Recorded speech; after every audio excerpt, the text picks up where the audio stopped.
آثار تاریخی گرانبها از قرون سنگ تا اسلام و تا به قرنهای معاصر در موزیم ملی افغانستان نگهداری می شود. هرچند اکثر آثار تاریخی افغانستان در 4 دهه جنگ تخریب شده و یا هم به کشورهای خارجی قاچاق گردیده است، اما موزیم ملی این کشور با امضای کنوانسیون های 1975 و 1995 یونسکو در سالهای 2005 تا 2007 میلادی توانسته بیشتر از 10,000 آثار تاریخی افغانستان را دوباره از کشورهای خارجی به کشور برگرداند. ما برای دیدن وضعیت آثار تاریخی و اینکه مردم تا چی حد به فرهنگشان علاقه دارند به موزیم ملی در کابل رفتیم.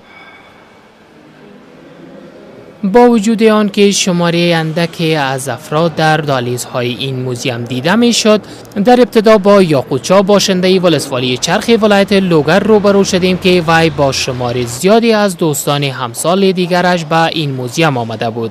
از آقای یاقوتچا پرسیدیم که آیا وضعیت کنونی این موزیم قابل ستایش است یا نه. وی در پاسخ گفت: ما از این موزیم دیدن کردیم، مثلا بسیار خوب، تو کار خوب شده بود، دیدیم مثلا مازیگین جمع خوب بود، اما خوب آثارهای تاریخی سابقه وقت بودیا بود مثلا کار میشه.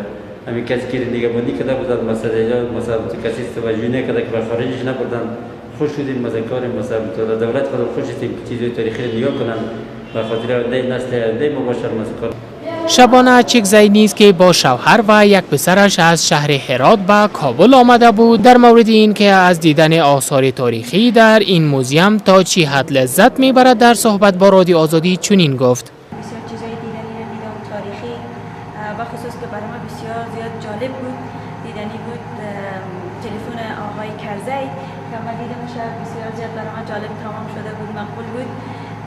دیگه چیزای دیدنی بود که ببینیم چیزهای دیدنی که در تاریخ ما چی بوده، چقدر از تاریخ گذشته، در تاریخ در سابق چی داشتیم، در حال چی داریم. اظهار کردن نمیتونم برای شما که من چقدر خوشحال هستم که ما به موزیم آمدیم و میتونم تاریخ کشور ما را از روی ازی پیدا کنم، بفهمم که چقدر کشور ما قدمت تاریخی داره و چقدر زیباست. موزیم ملی افغانستان در سال 1919 میلادی در هتل باغ بالای کابل ایجاد شد، اما در آن زمان آثار تاریخی زیادی در موزیم به نمایش گذاشته نشده بود. انستیتوت باستانشناسی افغانستان در سالهای 1922 و 1925 برای اولین بار به همکاری شماری از مؤسسات خارجی به خصوص مؤسسه دافع فرانسوی توانست رسما به افریاد آغاز و آثار تاریخی را جمع‌آوری کند. با گفته مسئولان موزیم ملی در سالهای 1980 و 1985 بیشتر از 100,000 آثار تاریخی در موزیم ملی جمع‌آوری شده بود.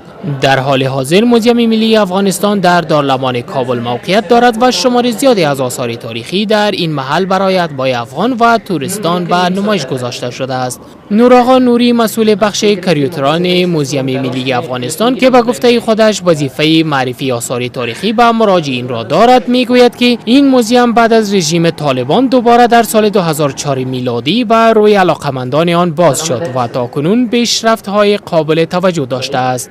نورآقا نوری یک مسئولی از بخش کریوتران موزیم ملی افغانستان هستم. یک دیتابیس دیجیتال دیتابیس بین می آثار در 2010 شروع کردیم. تا فعلا ما تقریبا 90-95% آثار ما ثبت و راجستر کردیم و در اینمی دیتابیس ما مکمل معلومات یک اثر که از کجا آمده، کی افریاد کرده، چی اثر است، مربوط به کدام دوره است یا دیگر تشریحاتش ما داخل کامپیوتر می سازیم که یک گام جدید و یک گام بسیار مفید به خاطر احیای موزیم ملی، آثار احیای موزیم ملی هستند.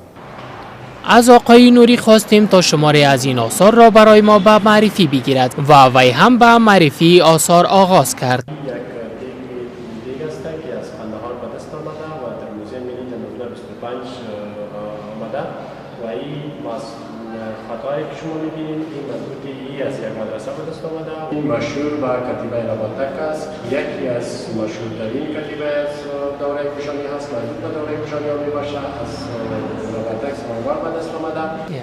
در این حال عبدالبصیر کابجو کاریتور دوره کاشانیان موزیم ملی که در منزل دوم این موزیم وظیفه داشت شماری از آثار را به رادیو آزادی چنین معرفی کرد. مجسمه را که شما می‌بینید از گل خام است، از بازوخیل پغمان به دست آمده، مربوط به قرن 5 تا 7 میلادی میشه که یک اثر منحصر به فرد است احتمالاً از یک خانم باشد.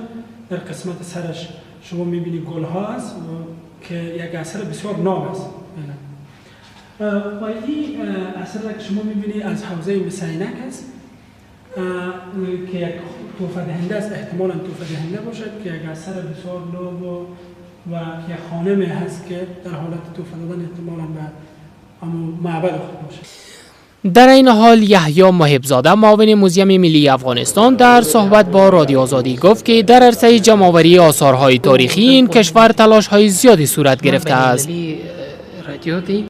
بسا کارهای بزرگ انجام یافته و بگوییم بسا کارهای بزرگ هم پیش روی ماست که انجام بیافت و خاص مشخص من حیث یک خدمتگار فرهنگ از مردم شریف ما که به نهایت مردم با فرهنگ و نجیب داریم، نگذارند دشمن در میانشان رخنه وارد کنه و این آثار گرانبها که هر کدام اثر ما صفحه زرین از تاریخ کشور ما هست، نگذارند دشمن با فریبندگی بگوییم این آثار قاچاق کنه و با بسیار پول کم و ناچیز ایره بفروشند و برای حفظ از این همیشه کوشا باشند، مثل کسایی که حراست از آثار فرهنگی میکنند.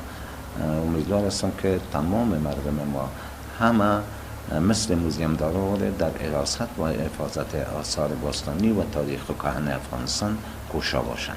آقای محب‌زاده افزود که تلاش‌های جدی به همکاری یونسکو یا سازمان علمی، فرهنگی و تربیتی ملل متحد و پلیس اینترپل برای بازیابی آثار تاریخی جریان دارد. کارشناسان میگویند که اگر موزیم ملی به یک ساختمان بزرگتر انتقال داده شود و ساحه نگهداری آثار گسترده تر باشد، عواید این موزیم بیشتر از اکنون خواهد شد.